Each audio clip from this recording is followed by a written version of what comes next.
Hello everyone, welcome back to AB Aquariums. In today's video I just want to talk a little bit about what I think is the easiest aquarium plant to grow probably in the world. And it's probably a little bit different to what you might think it might be, but in my opinion this plant, you can't really go too far wrong with it, and you'll end up with so much of it that you really won't know what to do with it, and you'll start putting it in the bin. You'll have that much. So what we're talking about here today is the one in the shot there. That's the Hygrophila Polysperma. There's quite a few different types of Hygrophila. It's a really nice type of plant. You've got Pinnadophila. Is it Corybosa? I can't really remember what the other type is, but there's a few sort of broadleaf stems.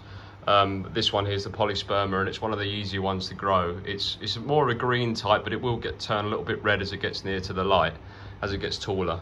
I've cut these ones down recently, and I've tried to replant some of the stems in this small 20-litre 5-gallon tank.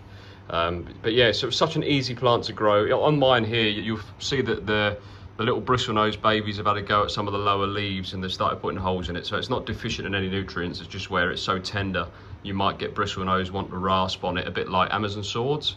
But yeah, if you're a beginner and you want a plant that you just can't really go too far wrong with, I would say Hygrophila. Pinnadophila is good as well, but Polysperma is very accessible. You can find it in most aquarium shops that do live plants. And it's just so easy to grow. I mean, I don't add any excess nutrients to this tank in terms of like fertilizer or anything other than the fish food that goes into the tank and creates nitrates, and any other nutrients that comes from the fish food is all that's really feeding this plant, and it never seems to look deficient in anything. In some of my other tanks it has a little bit of redness to the top as it gets very near the light, and that actually looks quite nice, and you can start to see some of the veining in the leaves, which actually looks quite interesting. So it'll look like orangey red towards the top, but it grows really fast as well. So you'll find like after a week or so, once you put it in your tank, once it's settled in, might take a week or two just to sort of settle into your water parameters. But once you've sort of watched it after them for a week or so, it will probably double in size, and you'll just keep growing and growing rapidly, especially if you've got a decent amount of light.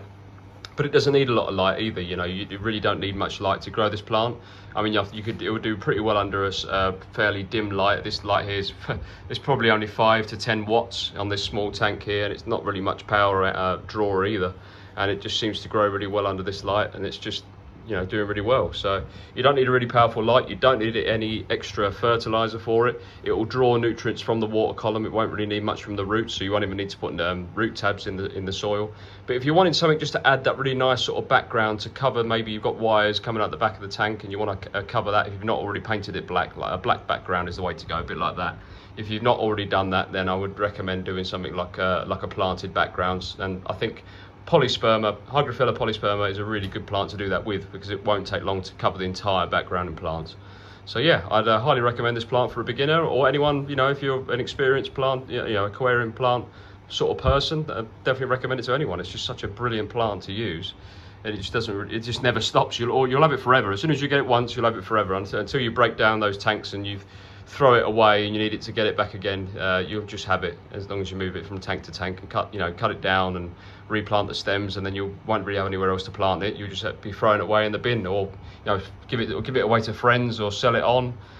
Do whatever you need to do with it, but you'll just have so much of it soon that you'll have more than you need. So yeah, I'd highly recommend this plant. It's a very natural looking plant, and it's great for cover for babies. I mean, I've got some baby Corydoras in here. I've got some albino bristlenose in there that you might have already seen that like to rasp on the leaves. But as long as you don't mind a few holes in the lower leaves, it grows that fast that the upper leaves haven't even got any holes in them. They've just been left them alone, and it will spread around the tank in no time at all. You'll even find that if you leave it a little while, it will get to the top and it will start growing downwards and start doing loops, and you'll see your stems doing loops in the water. It grows so fast when it gets near the light.